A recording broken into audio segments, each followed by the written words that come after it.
आज आपला दुसरा वर्ग आहे की नाही, दुसरा दिवस आहे. तर या सुरुवात पण आता सुरू करूया. करूया सुरू. चालेल, ठीक आहे. सर्वप्रथम आपणा सर्वांचं या वर्गामध्ये, बालसंस्कार वर्गामध्ये सहर्ष स्वागत. विशेष स्वागत आहे तुमचं सर्वांचं. अजून कोण येणार आहेत का? ठीक आहे, आपण चालू करूया. ठीक आहे. यानंतर आता माताजी आपल्याला मंगलाचरण प्रार्थना म्हणून घेतील. ठीक आहे. आपण सर्वांनी काय करायचं, व्यवस्थित म्हणायचं. म्हणून आपण सर्वांनी मोठ्या आवाजात म्हणायचं. त्यांच्यापेक्षा आपला आवाज मोठा आला पाहिजे. चालेल का? हा, चालेल, ठीक आहे. हरे कृष्ण.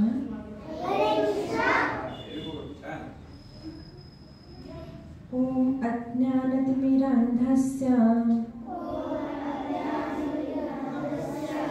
ज्ञानाञ्जनशलाकया चक्षुरुन्मीलितं येन तस्मै श्रीगुरवे नमः. श्रीचैतन्य मनोभीष्टं स्थापितं येन भूतले स्वयं रूपा कदा मह्यं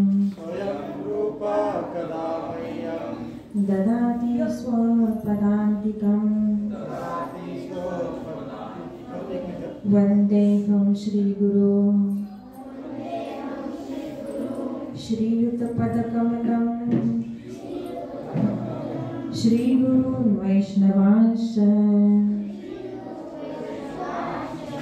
श्रीरूपं साग्रजातं सहगण रघुनाथान्वितं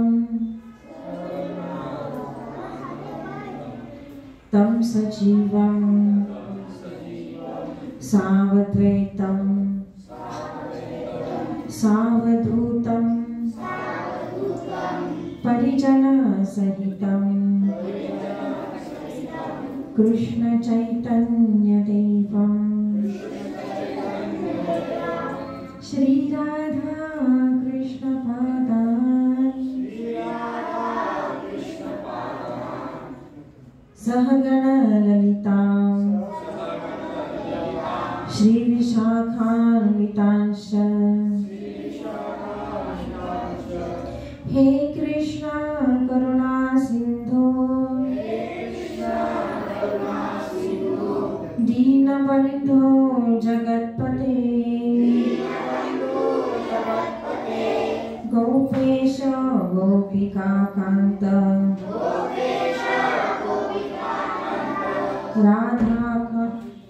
राधाकान्त नमस्तुते.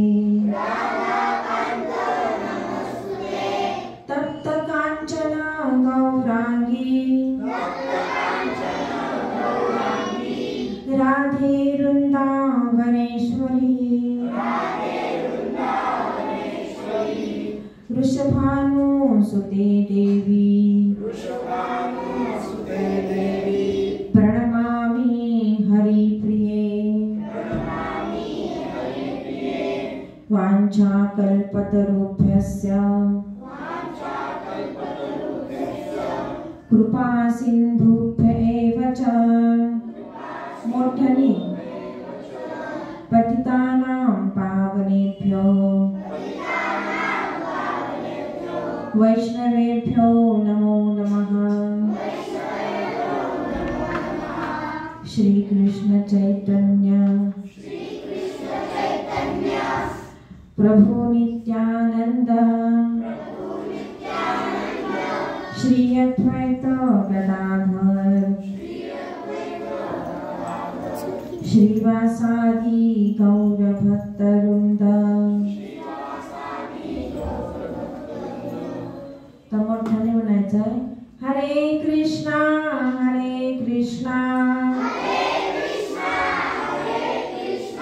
कृष्णा कृष्णा हरे हरे हरे राम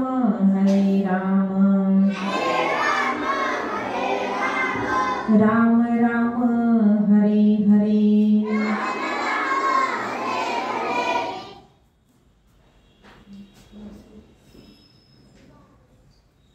चला आता मोठ्यानं आपण म्हणूया बरं का.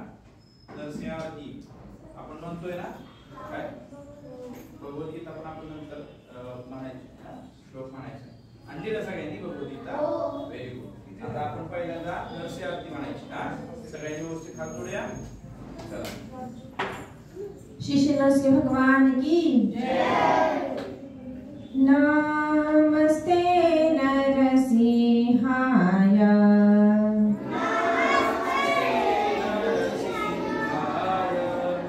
नमस्ते नरसिंहाय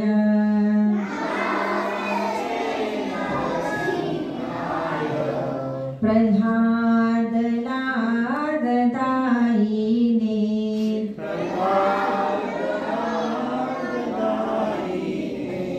प्रह्लाद लाददायिने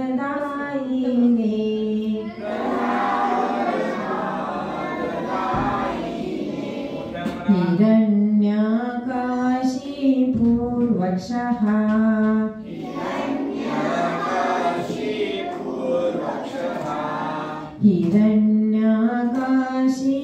हिरण्यकाशीपूर्वक्षः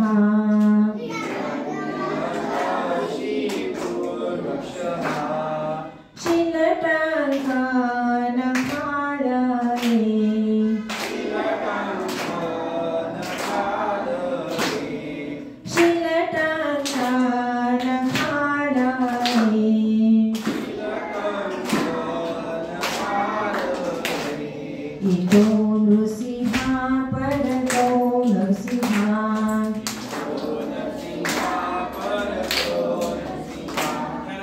येतो येतो यामी ततो नरसिंहा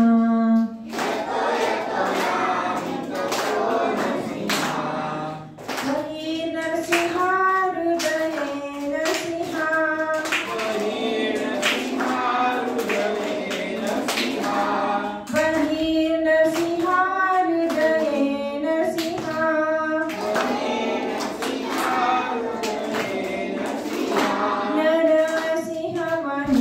शरणं प्रपदे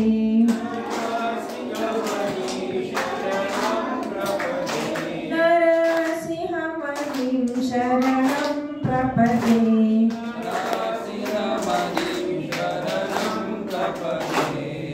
तव करकमलवरे तव करकमलवरे नाथ अद्भुत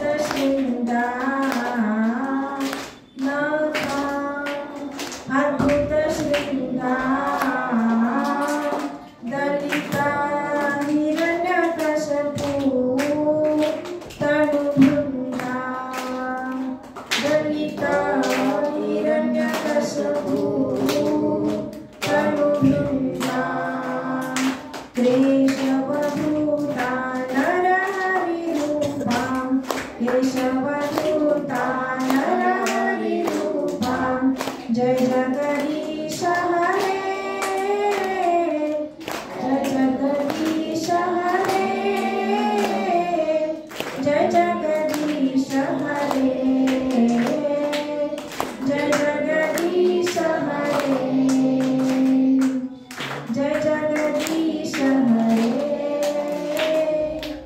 जय जगदीश हरे जय विघ्न विनाशक नरसिंह देव विघ्न विनाशक नरसिंह देव विघ्न विनाशक नरसिंह देव जय विघ्न विनाशक नरसिंह देव विघ्न विनाशक नरसिंह देव जय प्रह्लाद महाराज प्रह्लाद महाराज प्रह्लाद महाराज जय प्रह्लाद महाराज जय प्रह्लाद महाराज प्रह्लाद महाराज प्रह्लाद महाराज जय प्रह्लाद महाराज। भक्ति विघ्न विनाशक श्री नरसिंह भगवान की भक्तराज श्री प्रह्लाद महाराज की। ठीक है। यानंतर आता आपण भगवद्गीतेतला श्लोक पाहणार आहोत. ठीक आहे. पहिला एक श्लोक जो आहे ना, काल मागच्या वेळेला पाहिला होता तो एकदा म्हणूया, फक्त एकदा म्हणायचा आणि नंतर मग दुसरा आता ज्या माताजी सांगणार आहेत तो आपण नंतर अनेक वेळा पठण करायचं. आलं लक्षात? पहिल्यांदा सगळ्यांनी पहिला अध्याय जो आहे, पहिला अध्याय पान नंबर मी सांगतो तुम्हाला, लक्ष देऊन बघा. पहिला अध्याय आणि 31 पान नंबर 31 काढा बरं पटकन. काढलं? चला म्हणूया आपण. माताजी म्हणतील त्यानंतर आपण सर्वांनी म्हणायचं. पान नंबर 31 काढा.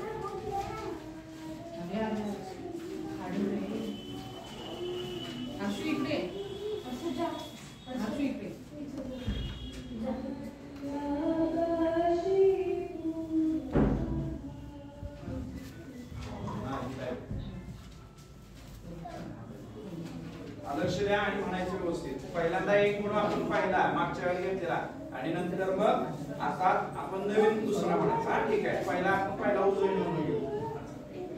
धर्मक्षेत्रे कुरुक्षेत्रे समवेतायुयुत्सवा मामका पांडवाश्चैव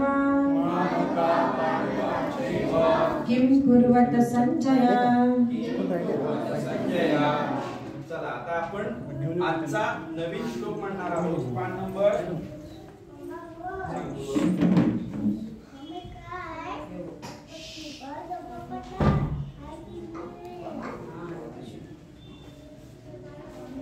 सांगतो बाळा.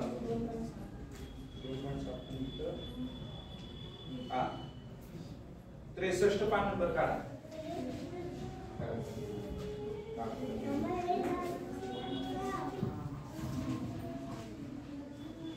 काढलं? पान नंबर 63 काढलं का? चला आता माताजी म्हणतील नंतर आपण रिपीट करायचं. ठीक आहे. आणि व्यवस्थित म्हणायचं प्रयत्न करूया आपण. छान. कार्पण्य दोषो वहतः स्वभावः कार्पण्य दोषो उपहत स्वभावः कार्पण्य दोषो उपहत स्वभावः पृच्छामि त्वां धर्मसम्मूढचेता पृच्छामि त्वां धर्मसम्मूढचेता पृच्छामि त्वां धर्मसम्मूढचेता यच्छेय सन्निश्चितं ब्रूहि तन्मे यच्छेय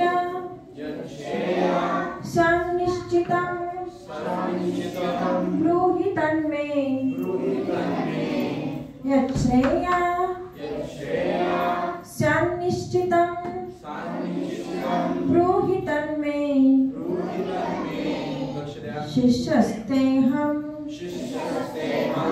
शाधिमां त्वां प्रपन्नं शिष्यस्तेऽहं शाधिमां त्वां प्रपन्नं शिष्यस्तेऽहं शाधिमां त्वां प्रपन्नं. आता हा श्लोक कोणाला म्हणता येईल का पूर्ण? आपण कोण वाचू शकते? कोणाला म्हणता येईल का? कोणाला इच्छा आहे म्हणायची? तोडकं चालेल, काही अडचण नाही. पण आपलं धाडस वाढलं पाहिजे, है की नाही? चुकलं तर चुकलं, पण चुकणार नाही. मला माहित आहे तुम्ही चुकणार नाही कोणी. विदिशा म्हणते का तू? म्हण. आणि तिच्या मागे आपण सर्वांनी म्हणूया. बरोबर? चला म्हणा. कार्पण्य दोष. कार्पण्य दोष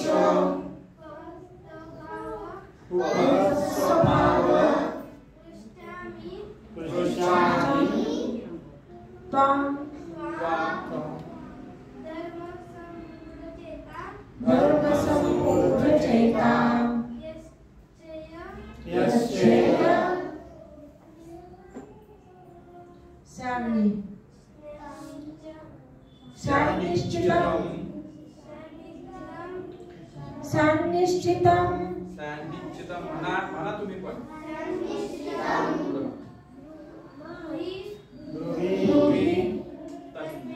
तन्मे शिष्यस्तेह शादिमां त्वां प्रपन्नम् हरी बोल. हरी बोल हरी बोल. त्यासाठी एकदा सगळ्यांनी हरी बोल म्हणायचं. हरी बोल. ठीक आहे. छान खूप छान म्हटली बघा. आणि सगळ्यांनी पुन्हा म्हणायचा पण प्रयत्न करायचा घरी गेल्यानंतर. आता आपण 2 श्लोक पठण केले. हरे कृष्ण एक 5 वेळा म्हणा. ते सगळ्यांनी म्हणा बोला हरे कृष्ण. हरे कृष्ण. पहिला बोला. सगळ्यांनी पण आता हरे कृष्ण महामंत्र म्हणायचं राहिलं तर म्हणायचंय. हरे कृष्णा कृष्णा कृष्णा हरे हरे हरे राम राम राम हरे हरे. हरे कृष्णा कृष्णा कृष्णा हरे हरे हरे राम राम राम हरे हरे. हरे कृष्णा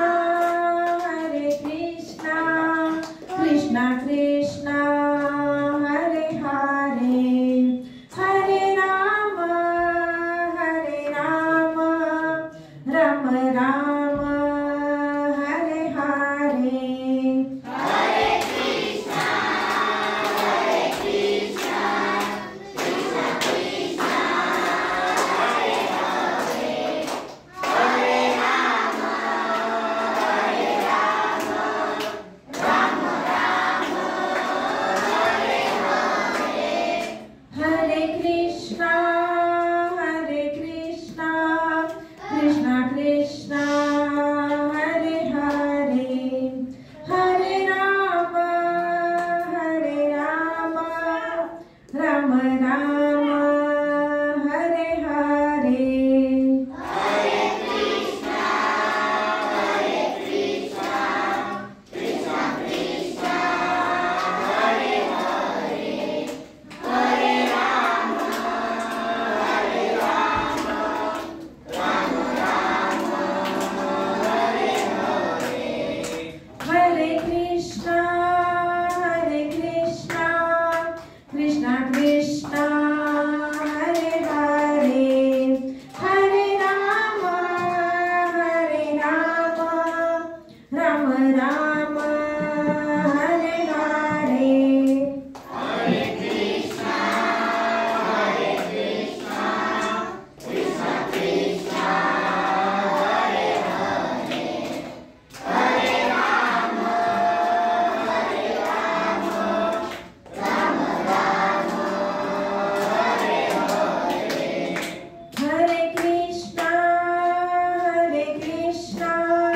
कृष्णा कृष्णा हरे हरे हरे राम राम राम हरे हरे. हरे कृष्णा कृष्णा कृष्णा हरे हरे हरे राम राम राम हरे हरे. हरे कृष्णा. हरे कृष्ण. धन्यवाद माताजी. खूप छान आपलं कीर्तन झालं की नाही? छान वाटलं ना? ठीक आहे. आता आपण यानंतरची कथा पाहूया. ठीक आहे. मागच्या वेळेला आपण जी कथा पाहिली ती कथा सर्वांना थोडं तरी आठवत असेल बरोबर. कोणाची कथा होती? भगवान श्रीकृष्णांची. आणि सुरुवात कुठून झाली होती? भूमिदेवी पासून नाही का. आपण ते सर्व काही पाहिलं. आकाशवाणी पाहिली. आकाशवाणी काय झाली होती ती पण पाहिलं होतं आहे की नाही. आणि आकाशवाणी कोणाच्या संदर्भात होती? बरोबर कंसाच्या. आता सगळ्यांनी लक्ष द्यायचं. नंतर आपण प्रश्न घेणार आहोत है की नाही. त्यावेळेला आपण सर्वांनी सांगायचं. सर्वांना व्यवस्थित ऐकायचंय? ठीक आहे. Very good. आता आपण इथून पुढची पाहूया. बघा आकाशवाणी झाल्यानंतर कंस कोणाला मारायला उद्युक्त झाले होते? देवकी मातेला, बरोबर. परंतु देवकी मातेचं संरक्षण करण्यासाठी, रक्षण करण्यासाठी कोणी प्रयत्न केले? व्हेरी गुड, वसुदेवांनी. आणि वसुदेवांनी बऱ्याच विनवण्या केल्या, परंतु त्या कंसाला पचल्या नाहीत किंवा त्या रुचल्या नाहीत. का? तर तो कुठल्या वृत्तीचा होता? असुर वृत्तीचा होता. चांगले उपदेश केले तरी ते त्याला मान्य झाले नाहीत. का? तर तो असुर वृत्तीचा होता. आणि असुर वृत्ती आणि सुरवृत्ती या विषयावर आपण चर्चा केलेली होती, बरोबर. चांगले उपदेश केले, जो तो उपदेश मान्य करतो, त्या पद्धतीने वागतो, तो कोणत्या वृत्तीचा असतो? सूर. आणि जो मान्य करत नाही, त्या पद्धतीने वागत नाही, तो कोणत्या वृत्तीचा असतो? असुर वृत्तीचा असतो. आणि कंस कसा होता? असुर वृत्तीचा. आपण इथपर्यंत पाहिलं. अनेक विनवण्या करून सुद्धा बघा, लक्ष दे बाळा, लक्ष दे. हरे कृष्णा, लक्ष द्यायचं का नाही?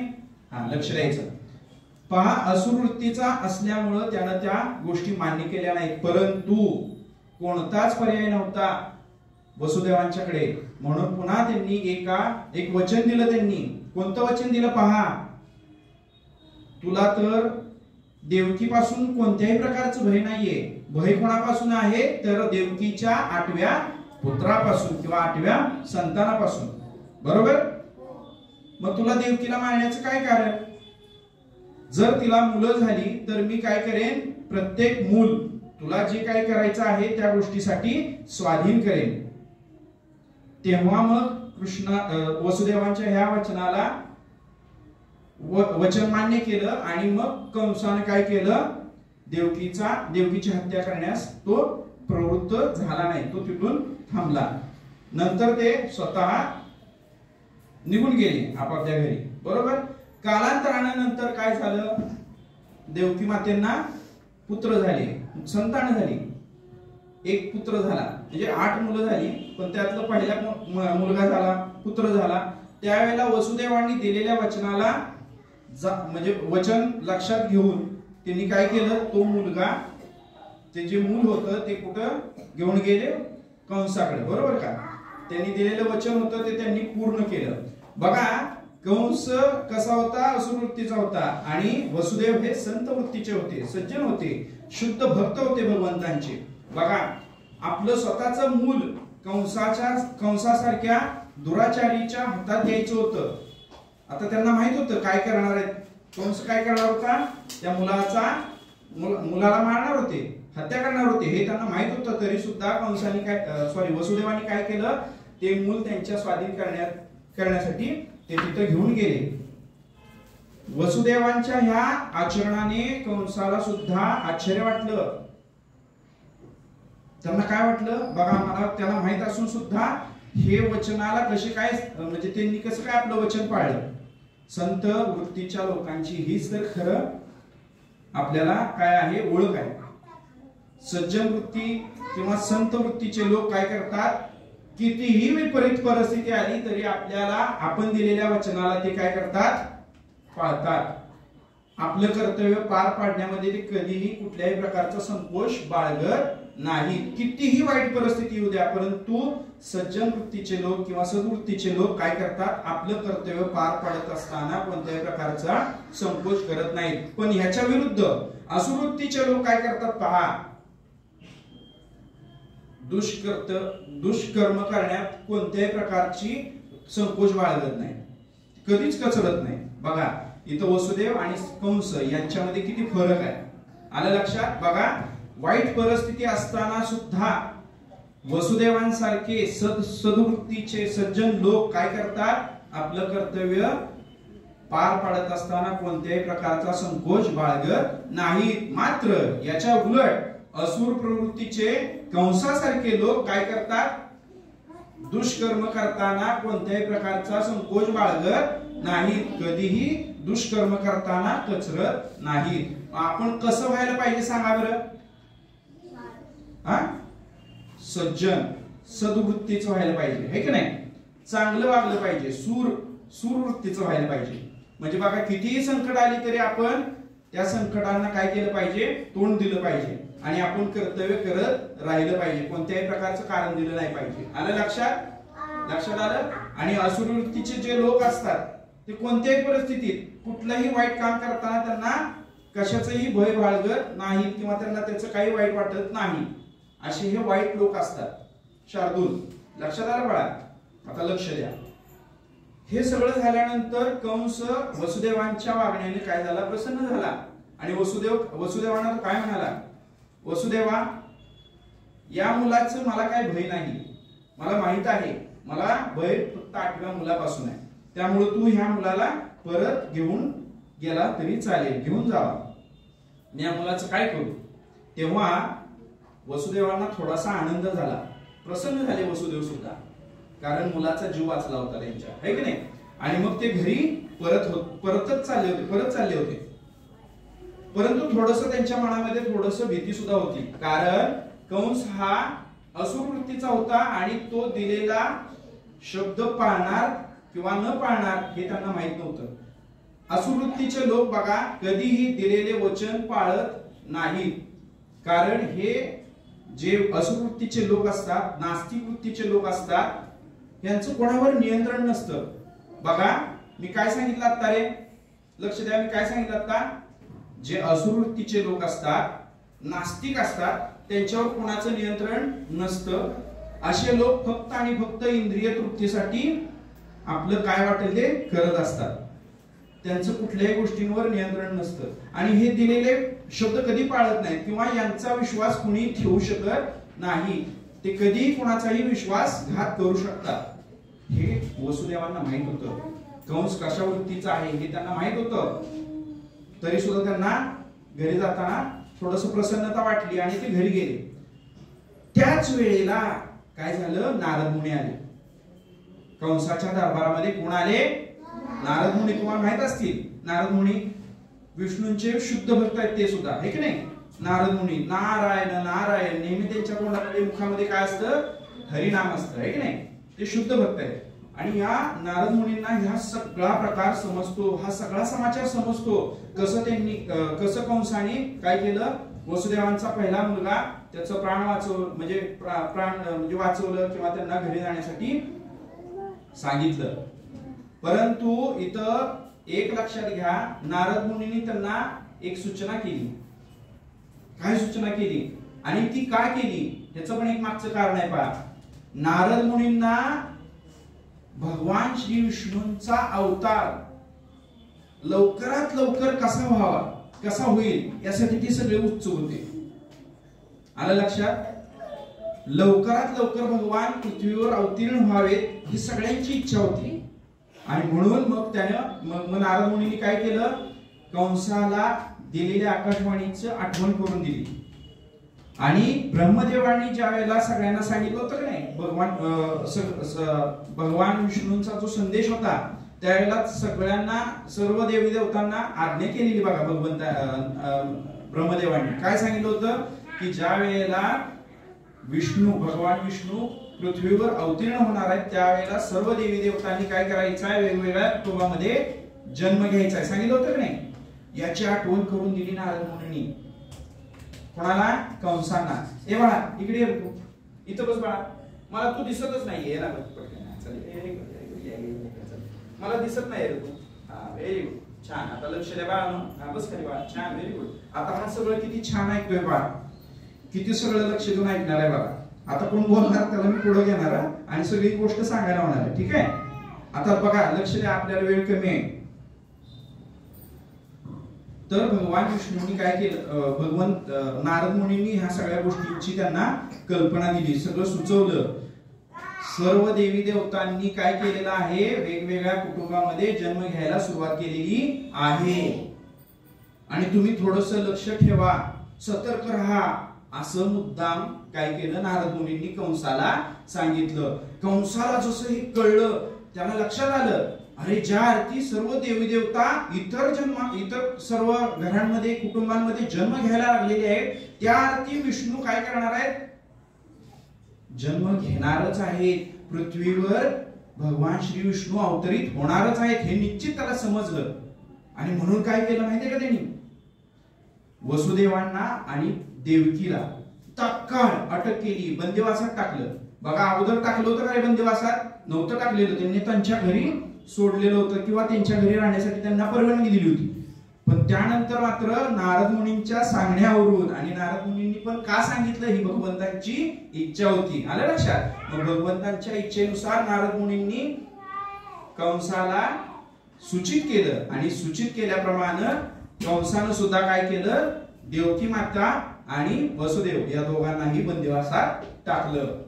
बंदिवासात असताना सुद्धा, साखळ दंडामध्ये बद्ध असताना सुद्धा देवकी मातेनी आपल्या पुत्रांना जन्म दिला. प्रतिवर्षी एक एक मूल त्यांनी जन्माला घातलं. आता पहा इथं काय झालंय, कंसाला माहित होतं ज्या अर्थी सर्व देवी देवतांनी वेगवेगळ्या कुटुंबामध्ये जन्म घेतलेला आहे, त्या अर्थी विष्णू, भगवान श्री विष्णू काय करणार आहे, जन्म घेणारच आहे. आणि प्रत्येक मूल हे विष्णूचा अवतार असेल असं समजून कंसाने काय केलं, देवकीच्या सर्व पुत्रांचा म्हणजे हत्या करण्याचं ठरवलं. आणि त्याप्रमाणे त्यांनी काय केलं, पहिल्या 6 मुलांची त्यांनी हत्या केली, त्यांना ठार केलं. लक्षात आलं. आता तुम्ही मला सांगा, लहान मुलाला ठार करणं फार वाईट कृत्य आहे की नाही, अघोरी कृत्य आहे की नाही, खरं सांगा आहे की नाही. तरी सुद्धा कंसानं केलं. का बरं केलं? Very good. कारण एक माहिती इकडे माहिती, हा इथे आपण दोघं गोष्ट सांगतो. नाही आम्ही दोघं गोष्ट सांगतो. हा ठीक आहे, तू इथं थांबा माझ्या बरोबर, आपण दोघं गोष्ट सांगू. तर कंस हा असुरी वृत्तीचा होता, आणि तो या दुष्कृत्य करताना कधी कुठल्याही प्रकारचे म्हणजे निसंकोच बाळगला. मग बोला नाही, बोला बसा खाली, इथं बस, इथं बस, तर त्यांनी या दुष्कृत्य करताना कुठल्याही प्रकारचा संकोच बाळगला नाही. त्यांनी 6च्या 6 लहान छोट्या छोट्या बालकांचा वध नाही म्हणायचं, हत्या केली. वध करणं आणि हत्या करणं याच्यात फरक आहे. वध करत असताना वध करणारा म्हणजे मारणारा, वध करणारा हा कसा असतो, सद्वृत्तीचा असतो, आणि ज्याचा वध होतो तो वाईट वृत्तीचा असतो. जसे की प्रभू रामचंद्रांनी रावणाचा वध केला, हत्या केली असं म्हणायचं नाही, है की नाही. ठीक आहे.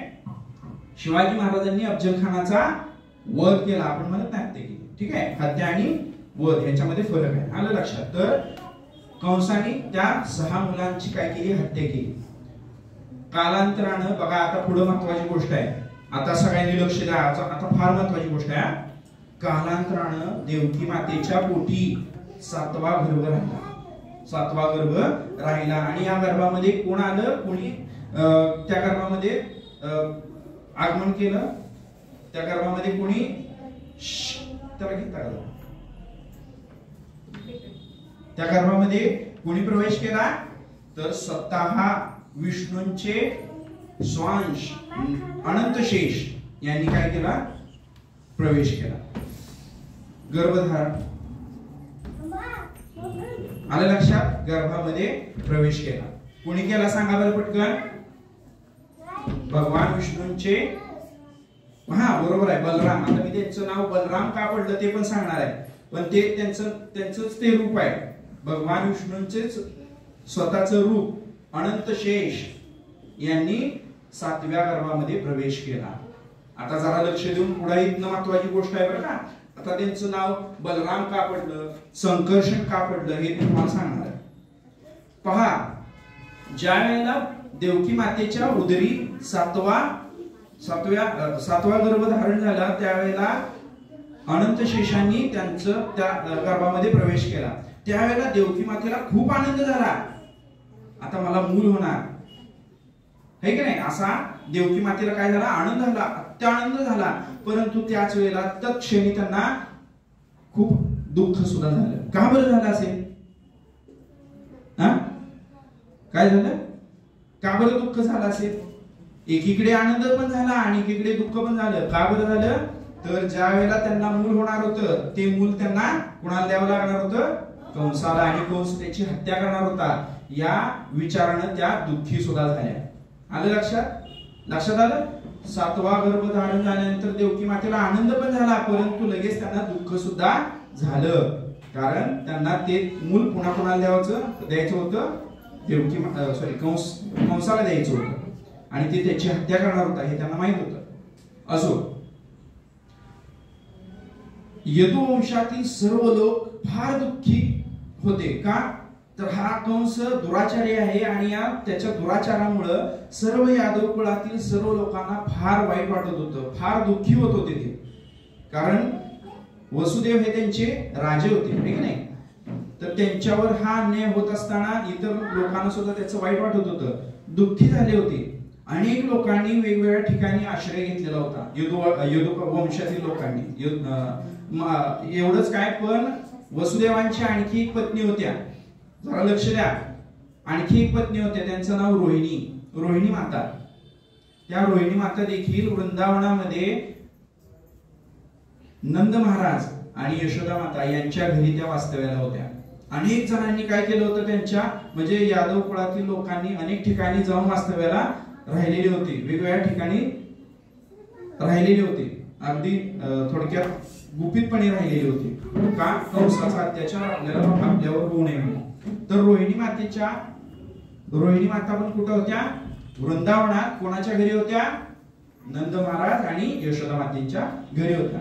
पहा आता काय होतंय, भगवंतांना म्हणजे श्री भगवान विष्णू किंवा आपले भगवान श्री कृष्ण यांना ही परिस्थिती म्हणजे यादव कुळातल्या लोकांच्यावर होणारा अन्याय, त्यांची दुःखी परिस्थिती त्यांना पावली नाही, त्यांना त्यांची दया आली. आणि मग भगवंतांनी आपल्या अंतरंगा शक्तीला म्हणजेच योग मायेला पाचारण केलं. योग मायेला त्यांनी पाचारण केलं आणि त्यांना आदेश दिले. काय आदेश दिला पहा, त्यांनी सांगितलं की तुम्ही वृंदावनामध्ये अवतरित व्हा. कुठं व्हा, वृंदावनात कोण कोण राहते, नंद महाराज, यशोदा माता आणि इतर गोपिका आहे की नाही, आणि तुम्ही तिथं अवतरित व्हा असं सांगितलं. आणि नंतर मी काय करेन, माझ्या स्वतःच्या सर्व शक्तीनिशी तिथं अवतरित होईल. आलं लक्षात. आता त्याच्या अगोदर काय झालेलं आहे बघा, देवकी मातेच्या गर्भामध्ये 7वा गर्भ वाढतोय, पोटामध्ये 7वा गर्भ वाढतोय, बरोबर. मग भगवंतांनी योग मायेला आदेश दिला की तुम्ही हा जो गर्भ आहे तो काय करायचा, रोहिणी मातेच्या उदरी संक्रमित करायचा, म्हणजे इकडून तिकडं संक्रमित करायचा. देवकी मातेच्या पोटातून यशोदा मातेच्या पोटामध्ये संक्रमित करायचा असं त्यांना सांगितलं. आणि त्याप्रमाणे योग मायेने ते कार्य केलं. त्यामुळे बघा, आता तू काय म्हटलास, बलराम, आणि त्यांचं अजून एक नाव आहे संकर्षण. देवकी मातेच्या गर्भातून संक्रमित किंवा ओढून रोहिणी मातेच्या गर्भामध्ये त्यांचं स्थानांतर झालं, संक्रमण झालं, संकर्षण झालं, म्हणजे ओढलं. त्यामुळे त्यांचं नाव काय पडलं, त्या बाळाचं नाव काय पडलं, संकर्षण. लक्षात आलं का. आणि त्या 7व्या मुलाचा सुद्धा जन्म झाला. कोणाच्या पोटी, रोहिणी मातेच्या पोटी. खर तर कुठं होते ते, देवकी मातेच्या पोटी आहे की नाही. तिथून त्यांचा जन्म म्हणजे त्यांचा गर्भ कुठं संक्रमित करण्यात आला, देवकी मातेच्या पोटातून रोहिणी मातेच्या. आलं लक्षात. ओढून घेतल्यामुळे त्यांचं नाव संकर्षण पडलं. आता बघा, खर तर हा जो अवतार आहे, शेष अवतार, अनंत शेष अवतार, तो एक आध्यात्मिक बळाचं उगमस्थान आहे. आध्यात्मिक बळाचं हे उगमस्थान आहे. लक्ष द्या. आणि रमण नावाचा जो ब्रह्मानंद प्राप्त करू शकेल प्रत्येक जीव, तो ब्रह्मानंद या आध्यात्मिक शक्तीमुळे, या आध्यात्मिक बळामुळे प्राप्त होणार आहे प्रत्येक जीवाला, असं आपल्या शास्त्रामध्ये सांगितलं. लक्षात. त्यामुळे त्यांचं नाव बलराम असं सुद्धा पडलं. आलं लक्षात. त्यांचं नाव काय पडलं, बलराम. त्यांचं नाव काय पडलं, संकर्षण, किंवा त्यांनाच बलराम असं सुद्धा म्हणतात. ते कोण आहेत, आध्यात्मिक बळाचे किंवा आध्यात्मिक शक्तीचे उगमस्थान आहे. आणि त्यामुळेच त्यांना बल म्हणजे बळ, आणि त्यांच्या कृपेमुळे जीव म्हणजे आपण सर्व जीव काय करू शकतो, ब्रह्मानंद प्राप्त करू शकतो किंवा सत रूप जे आहे ते आपण प्राप्त करू शकतो. सत्य रूप आपल्याला प्राप्त करता येतं. आलं लक्षात आलं का? त्यांचं नाव दुसरं काय पडलं, बलराम किंवा संकर्षण. आलं लक्षात? बलराम आणि संकर्षण हे कोण झाले, मग भगवंतांचे थोरले बंधू झाले, आहे की नाही? बलराम माहिती आहेत ना तुम्हाला? ठीक आहे. आणि बलरामांचाच अवतार कोण आहेत आपले, नित्यानंद प्रभू. इकडे आहेत बघा, इकडल्या बाजूला नित्यानंद प्रभू. आणि म्हणूनच आपण नित्यानंद प्रभूंना सुद्धा आध्यात्मिक गुरु म्हणतो. आलं लक्षात? आध्यात्मिक गुरु आपले नित्यानंद प्रभू, त्यांच्या कृपेमुळेच आपल्याला आध्यात्मिक शक्ती किंवा आध्यात्मिक सगळ्या ज्या काही गोष्टी आहेत त्या सगळ्या समजू शकतात आणि आपण आपल्याला सगळं म्हणजे जे काही ज्ञान आहे ते प्राप्त होतं. त्याशिवाय त्यांच्या कृपेशिवाय आपल्याला ते होणार नाही. आलं लक्षात? आध्यात्मिक ज्ञान प्राप्त होणार नाही कोणाच्या कृपेशिवाय, भगवान बलरामांच्या शिवाय किंवा नित्यानंद प्रभूजींच्या शिवाय. आलं लक्षात? ठीक आहे. आता यानंतरची कथा पुढे आपण जरा लक्ष देऊन पाहूया. आता यानंतर बाळा सरळ बसा. Very good. आता जरा थोडस क्लिष्ट वाटतंय तुम्हाला, थोडस अवघड वाटतंय की नाही? पण समजून घेतलं तर तुम्हाला लक्षात येईल की नाही? ठीक आहे. आता पहा, लक्ष देऊन ऐका. त्यानंतर 7वा गर्भ झाला, सगळं झालं, परंतु रोहिणी मातेच्या पोटी त्यांचा जन्म झाला आणि इकडे देवकी मातेचा गर्भ नष्ट झाला असं सगळ्यांच्या मनामध्ये आलं की नाही? हा. आता नंतर बघा, भगवंतांनी देवकी मातेच्या पोटी जन्म घेण्याचं निश्चित केलं. हा, ते ठरलेलंच होतं. यानंतरची आपण कथा नंतर पाहू. आता थोडस मी तुम्हाला आता आपली काय, आता एक मोठा सण यायला लागलेला आहे बघा. कोणता सण यायला लागला रे? दिवाळी. Very good. आपल्याला सुट्ट्या लागणार आहे, त्यालाच काय म्हणतो आपण, दीपावली म्हणतो का नाही? बरं, आपण ही दीपावली साजरी करत असताना काय काय करतो रे? बरं, फटाके वाजवतो. अजून काय करतो? फराळाचे करतो पदार्थ वेगवेगळे. अजून काय करतो? किल्ला बनवतो. अजून काय करतो? आकाश कंदील बनवतो. Very good. आणि वेगवेगळ्या ठिकाणी आपल्या घराजवळ आजूबाजूला घरामध्ये अनेक दिवे लावतो, नाही का? अजून काय करतो? नवनवीन कपडे घेतो. Very good. पण याच्या मागचं सगळं कारण तुम्हाला माहित आहे का रे? हा, बरं, आपण आता सांगूया. हा, ठीक आहे. पहा, प्रभू रामचंद्र अयोध्येमधून 14 वर्ष वनवास भोगायला गेले होते, बरोबर की नाही? अरे लक्षात आलं का? लक्ष द्या. 14 वर्ष वनवास भोगला प्रभू रामचंद्रांनी आणि आता वनवास त्यांचा संपलेला होता. भगवान प्रभू रामचंद्रांनी काय केलं होतं? रावणाचा वध केला आणि ते आता त्यांचा वनवास संपलेला होता. अयोध्यावासियांना या सर्व गोष्टींची अयोध्यावासियांना हे समजलं, त्यांना ते वार्ता समजली. आता प्रभू रामचंद्र आपल्या अयोध्या नगरीमध्ये परत येणार आहे. त्यांना 14 वर्ष प्रभू रामचंद्रांचं दर्शन झालं नाही. आता मला सांगा, जी व्यक्ती आपली प्रिय आहे त्या व्यक्तीचं जर आपल्याला दर्शन झालं नाही तर आपल्याला वाईट वाटतं का नाही? खरं सांगा, वाईट वाटतं का नाही? एक दिवस तुमची आई तुम्हाला नाही दिसली तर तुम्हाला वाईट वाटतं का नाही? इथं तर अयोध्यावासियांना प्रभू रामचंद्र 14 वर्ष दिसले नाही, त्यांचं दर्शन झालं नाही. मग ते किती वाईट वाटत असेल, त्यांना किती दुःखात असतील ते, असतील की नाही? मग मला सांगा, एखादी व्यक्ती जर दुःखात असेल तर ते चांगलं करून खाईल का रे? नवीन पदार्थ, गोडधोड पदार्थ खाईल का? नाही खाणार. नवीन कपडे घालेल का? नाही घालणार. कुठला सण साजरा करेल का? नाही. कोणता सण साजरा करणार नाही, कोणता उत्सव साजरा करणार नाही. सगळे दुःखात होते. किती वर्ष? 14 वर्ष. परंतु प्रभू रामचंद्र आता वनवास संपून आपल्या अयोध्या नगरीमध्ये येणार आहेत. ही सगळी वार्ता कोणाला समजली? अयोध्यावासियांना समजली. आता प्रभू रामचंद्र येणार आहे म्हणल्यानंतर आपण त्यांचं स्वागत केलं पाहिजे असं सगळ्यांना वाटायला लागलं, आहे की नाही? एवढ्या वर्षानंतर ते येणार आहेत, मग आपण आपल्या अयोध्या नगरीमध्ये त्यांचं काय केलं पाहिजे? स्वागत केलं पाहिजे. म्हणून सर्वांनी काय केलं पहा, नवनवीन पदार्थ म्हणजे फराळाचे पदार्थ, आहे की नाही? नवनवीन पदार्थ बनवायला सुरुवात केली. आता येणार केव्हा होते? ही तीच रात्र होती, अमावस्येची रात्र, म्हणजे आताची दिवाळी येणार आहे ती रात्र. बघा, भगवंतांना भोग देण्यासाठी म्हणजेच नैवेद्य प्रसाद चांगल्या चांगल्या गोष्टी त्यांना खायला देण्यासाठी वेगवेगळे छान छान पदार्थ बनवले.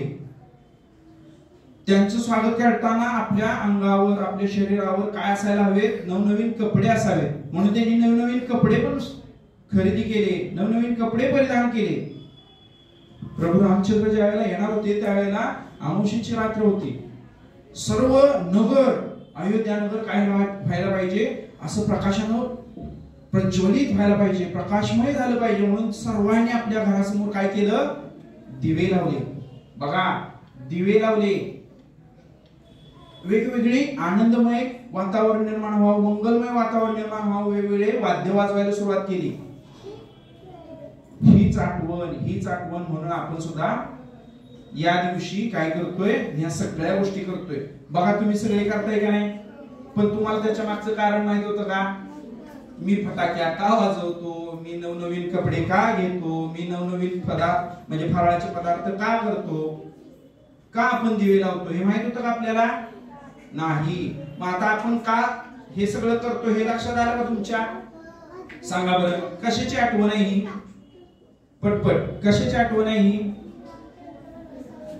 Very good. प्रभू रामचंद्र वनवास संपवून, वनवास भोगून कुठे येणार होते?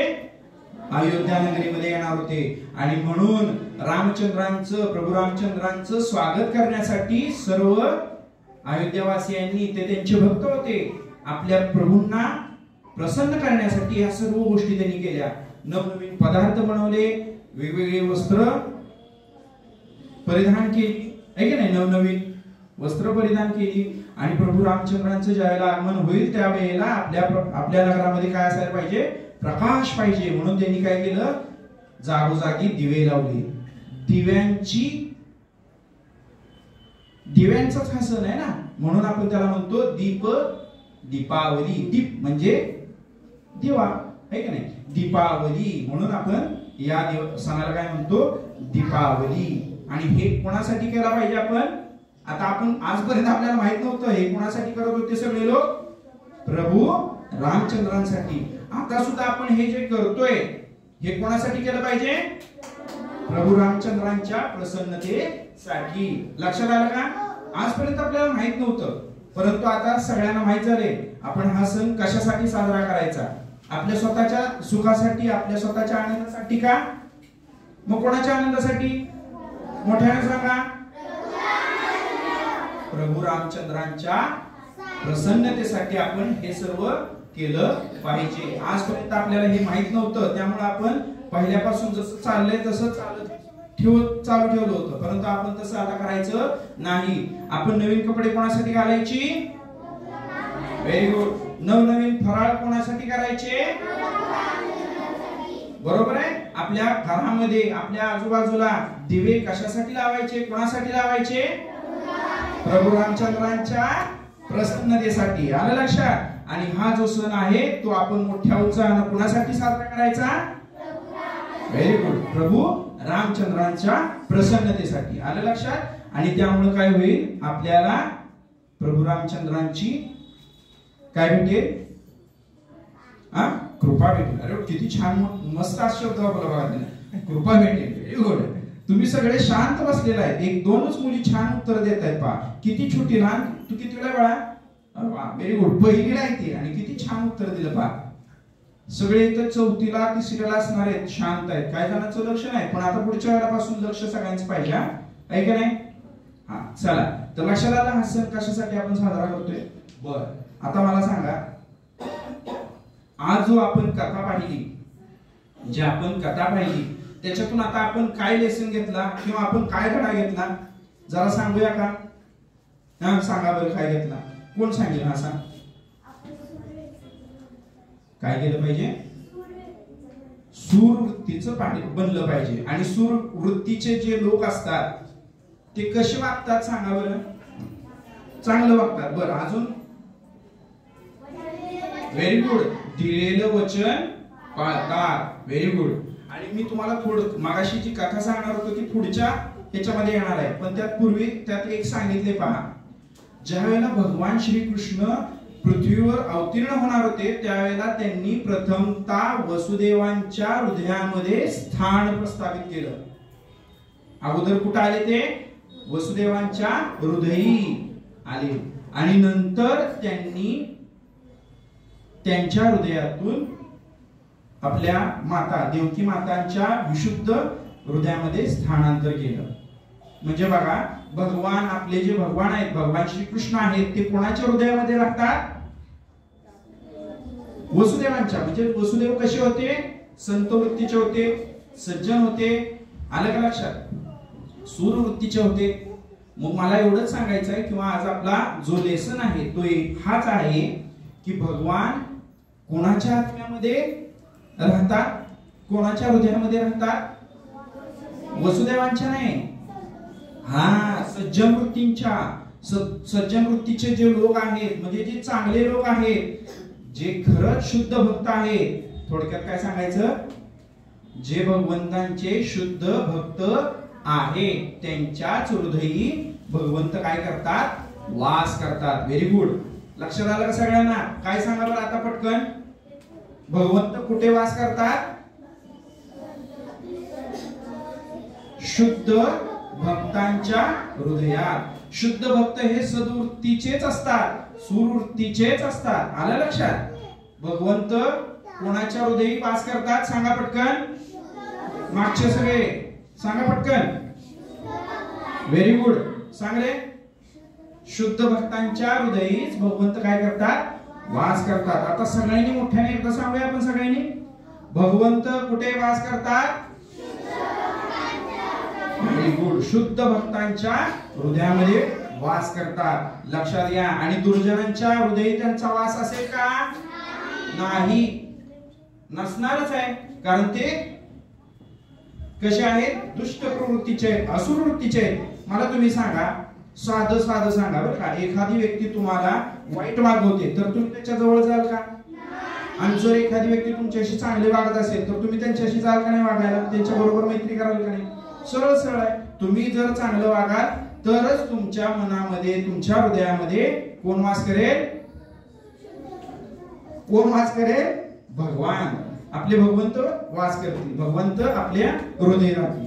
आणि जर आपण दुराचारी राहिलो तर नाही राहणार आपल्या भगवंत आपल्या मनामध्ये, आपल्या हृदयामध्ये त्यांचा वास होणार नाही. मग जर भगवंतांचं आपल्या हृदयामध्ये वास व्हायचा असेल, भगवंत आपल्या हृदयामध्ये वास करावे असं जर वाटत असेल तर आपण कसं वागलं पाहिजे? सुवृत्ती म्हणजेच कसं? सद्वृत्तीनं वागलं पाहिजे. सरळ सरळ चांगल्या मार्गाने वागलं पाहिजे. आलं लक्षात?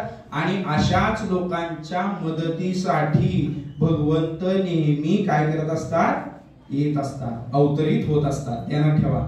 वसुदेवांच्या मदतीसाठी, वसुदेवांच्या नव्हे तर अख्ख्या पूर्ण यादव कुळासाठी प्रभू म्हणजे आपल्या भगवंतांनी काय केला होता?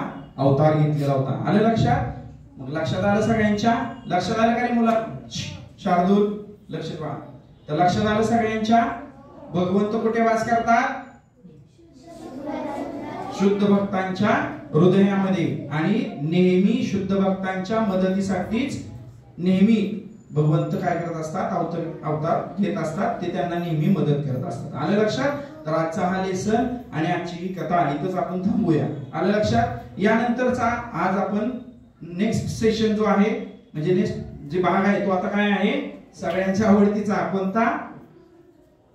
आपण काय करणार आहोत? गेम खेळणार आहोत. Very good. आता आपण गेम खेळायचे. कोणती गेम खेळायची माहिती का? त्या गेमचा एक संबंध आहे तुम्हाला मी सांगतो. सतयुगामध्ये हरे कृष्णा. तर आता आपण सरांनी चांगल्या पद्धतीने आपल्याला कथा सांगितली, तशी शिकवण पण सांगितली. तर सर्वांनी ती शिकवण चांगली लक्षात ठेवायची. आणि विशेष म्हणजे आज आपल्याला सरांनी दिपाळीचं काय महात्म्य आहे, त्याच्या मागे काय इतिहास आहे ते सांगितलं. प्रभू रामचंद्र त्यावेळेला परत आले होते. तर आता घरी गेल्यानंतर आपल्या आई बाबांना पण ते सांगा आपल्याला काय आज चांगलं ऐकायला मिळालं, त्यांना पण आनंद वाटेल. आणि आता आपण गेम खेळणार आहोत आणि एक गेम खेळून त्यानंतर आपण निघू. तर आता लक्षात ठेवायचं, इथून पुढे 3 आठवडे आपला कार्यक्रम होणार नाही, कारण दिवाळीची सुट्टी असणार ना सर्वांना. तर मग येणारे 3 आठवडे आपला कार्यक्रम होणार नाही. आणि मग याच्यानंतर डायरेक्ट 9 नोव्हेंबर पुढच्या महिन्यात 9 तारखेला कार्यक्रम असेल. आम्ही ते मेसेज पाठवू आपल्या पालकांना, आई बाबांना तो मेसेज मिळेल आणि ते तुम्हाला आठवण करून त्यावेळेला देतील. सर्वांनी आता दिवाळीचा आनंद घ्या, चांगली सुट्टी हे करा. फक्त आपण दिवाळीचं जे काही आपण आनंद घेत आहोत, सर्व कार्य करत आहोत, तर ते करत असताना कोणाचं स्मरण करायचं मनामध्ये, प्रभू रामचंद्रांचं. हां, तर ठीक आहे. हां, तर धन्यवाद. सरांनी फार सुंदर सांगितलं, तर सर्वांनी लक्षात ठेवा. आणि आता छोटासा गेम आहे. गेम काय आहे? समुद्र मंथन लिहिलेले गेम आहे. समुद्र मंथन म्हणजे सतयुगामध्ये एक प्रसंग झाला होता. देवी देवता आणि असुर यांनी मिळून काय केलं होतं, समुद्राचं जे पाणी होतं त्याचं मंथन केलं होतं.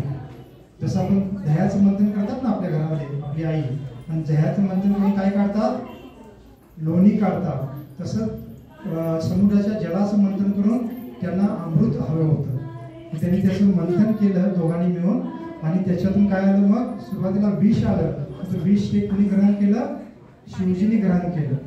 आणि जे अमृत होतं ते मग नंतर आलं, ते देवतांना प्रदान केलं. मग आपण ते आता गेम किंवा खेळ खेळायचा आहे. तर सर्वांनी आता उठून उभे राहा. हा, आता पहिल्यांदा आपण काय करूया, मुलींचे गट काढूया आणि मुली एका बाजूला व्हा, मुलं एका आणि बाजूला. मुलं इकडे या. जोडी चला, मुली इकडे या आणि मुलं इकडे या.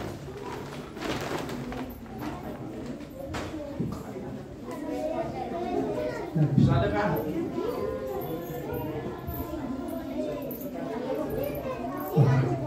तर पहा आता, तर आपण 2 टीम बनवणार. एक टीम तिकडे असणार, एक टीम इकडे असणार. हा, सगळ्यांनी लक्ष द्या. एक टीम असणार आहे ती असुरांची असणार, एक टीम देवतांची असणार. हा, तर तिकडे एक असेल, इकडे. आणि आपल्याला दोरी दिली जाईल, आणि दोरी जेव्हा सर सांगतील त्यावेळेला आपण एका बाजूला, दोन्ही बाजूला आपली आपली दोरी वाढायची. आणि जी दोरी, जी टीम आपल्या बाजूला ओढून नेईल ती टीम काय होणार, जिंकणार. हा, 3 वेळा आपण करू. त्यातल्या 2 वेळा जी टीम जिंकेल त्यांना काय मिळणार, विजयी पारितोषिक मिळणार. हा, आणि हे खेळ चालू असताना सर्वांनी लक्ष द्या. सर्वांनी हरे कृष्ण मंत्र एकत्र आपण म्हणायचं, टाळ्या वाजवून. हा, जे ओढत आहेत त्यांनी पण आणि बाकीच्यांनी पण. हा, ठीक आहे. चला, आपण तोपर्यंत गट पाडूया. 3री आणि 4थीच्या मुली बाजूला व्हा.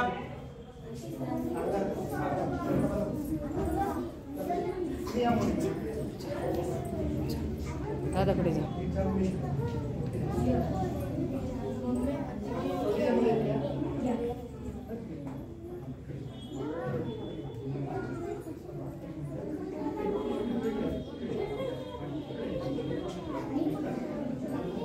तुम्ही यायला म्हणजे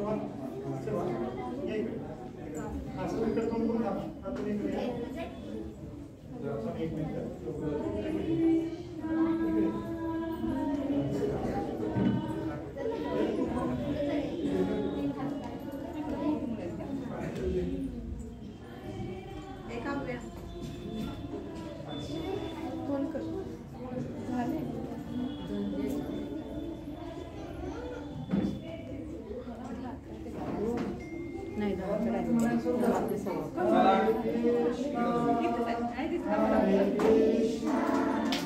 कृष्णा कृष्णा हरे हरे. थांबा, उडा. थांबा, तू इकडे बाळ. इकडे जा. जरा कोण घेऊन ठेव.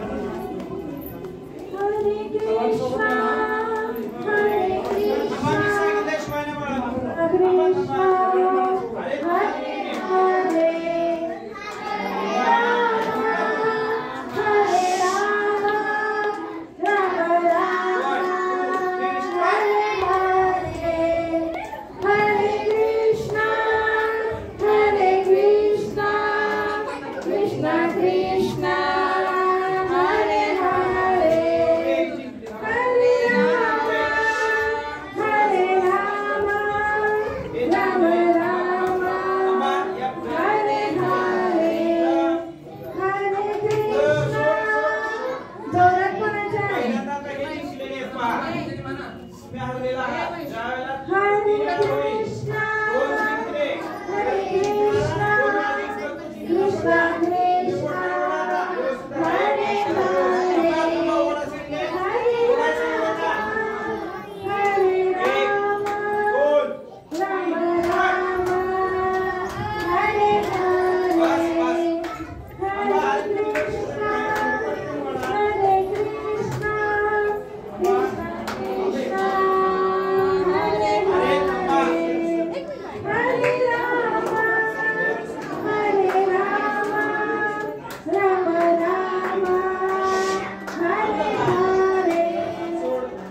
हा गट काय झाला विजयी झाला. आलं लक्षात? ठीक आहे. आता तुम्ही सगळ्यांनी काय करायचं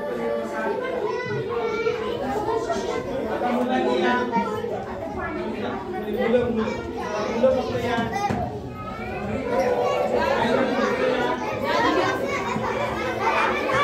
ओळायचं का ओळायचं इथे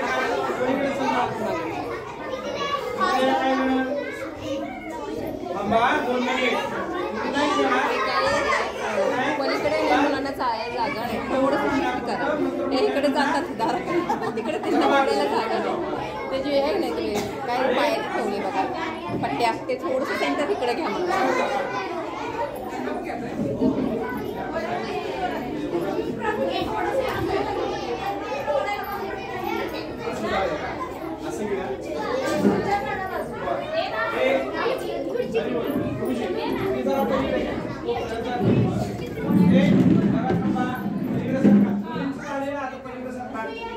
आणि तुम्ही मोठ्याने मंत्र म्हणायचा.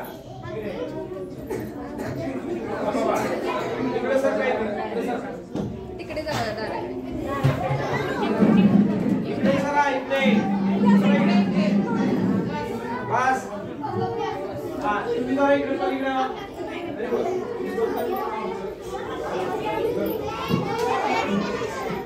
पलीकडे आले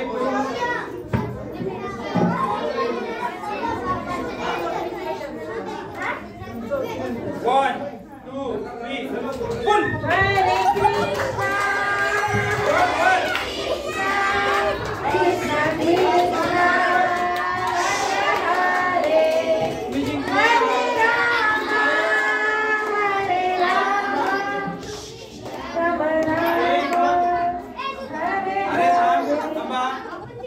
आता तुम्ही जिंकलेला आहात. अजून 2 वेळा होणार आहे. आता तुम्ही एकदा जिंकला तर तुम्ही विजयीचा आहात आणि तुम्ही जर जिंकला तर नेक्स्ट तुम्हाला अजून एक चान्स आहे. लक्षात आलं? आता व्यवस्थित बोलायचं. आता तयार आता लक्ष द्या व्यवस्थित. 1 2 3 फुल. हरे कृष्णा कृष्णा कृष्णा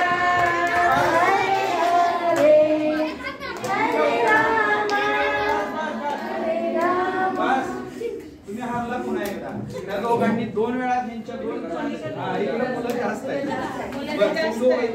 पुन्हा एकदा जाओ प्रिन्स इकडे जाओ तुम्ही दोघं पण नंतर वाढली काय रे तुम्ही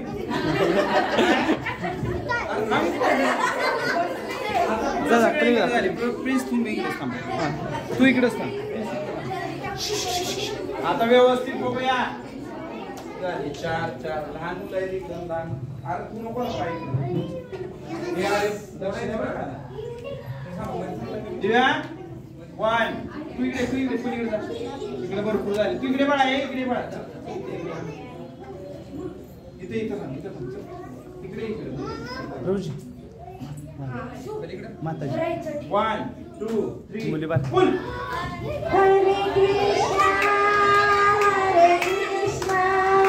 कृष्णा कृष्णा हरे हरे हरे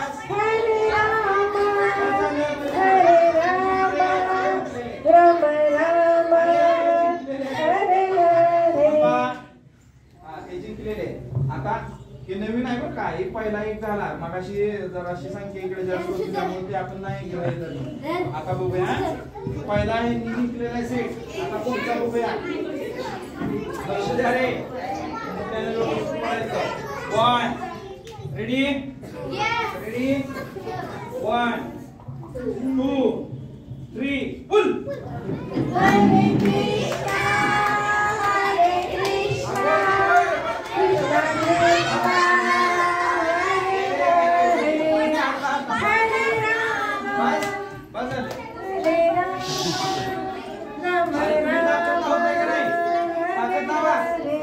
2 लाखात तुम्ही ती हारला तुम्ही 2 वेळा झाले. पण आता ते जिंकलेले आहेत. परंतु एक चान्स अजून तुम्हाला द्यायचा. थांबा रे चला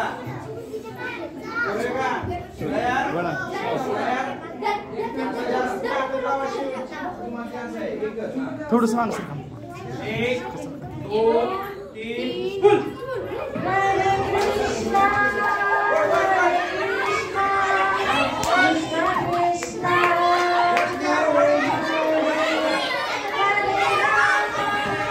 हरे राम हरे राम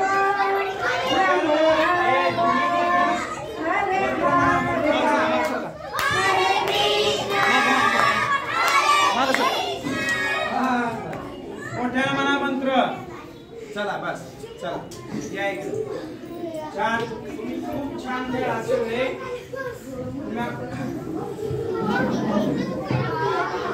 छान खेळ असले गंमत आली का चला आता आपापल्या जागेवर जाऊया सगळे आपापल्या जागेवर या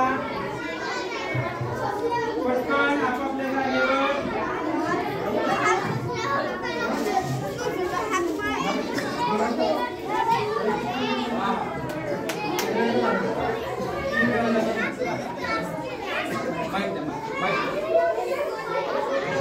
कृष्णा दक्षिणा खेळ सर्वांनी खेळा. खेळ सर्वांना आवडला असता. हा मुलींच्या मध्ये कोण जिंकलं? मुलींच्या मध्ये कोणती टीम जिंकली? तिकडली का? तिकडली का? आणि मुलांच्या मध्ये हरिभाऊ. तर धन्यवाद, तुमचं विशेष अभिनंदन. आणि जे हारले त्यांनी पण वाईट वाटायचं नाही. आपण हे फक्त खेळ आहे ना, खेळामध्ये हार जीत राहते. आणि आता सर्वांना काय प्रसाद मिळणार आहे? वडापाव आहे ना. सर्वांनी घ्या. आणि पुढचे किती आठवडे आपला कार्यक्रम होणार नाही आपल्या आई बाबांना सांगायचं. ठीक आहे. आणि जाताना सर्व आपले जे शिक्षक आहेत त्यांना दीपावलीच्या शुभेच्छा द्या आहे ना. त्यांचा पण आशीर्वाद घेऊन जावा. ठीक आहे. आणि आपण जे आज ऐकलेलं आहे ते आपल्या घरी पण आई वडिलांना सांगा. म्हणजे लक्षात येईल आपल्या आई वडिलांना पण आपण दिवाळी सण का साजरा करतो. आलं लक्षात आलं का सगळ्यांच्या? हा ठीक आहे. अजून एकदा आपण हरे कृष्ण म्हणूया का? हरे कृष्णा हरे कृष्णा हरे कृष्णा. चला आता सर्वांनी प्रसाद घ्यायचा आहे. मागच्या वेळेला प्रभूजींनी जसं सांगितलं होतं तसं आज आपण प्रसाद घेऊया. चला ठीक आहे. हा आणि आज जो खेळ खेळलेला आहे तो होमवर्क म्हणून आपल्या इतर मित्रांबरोबर सुद्धा खेळा. ठीक आहे.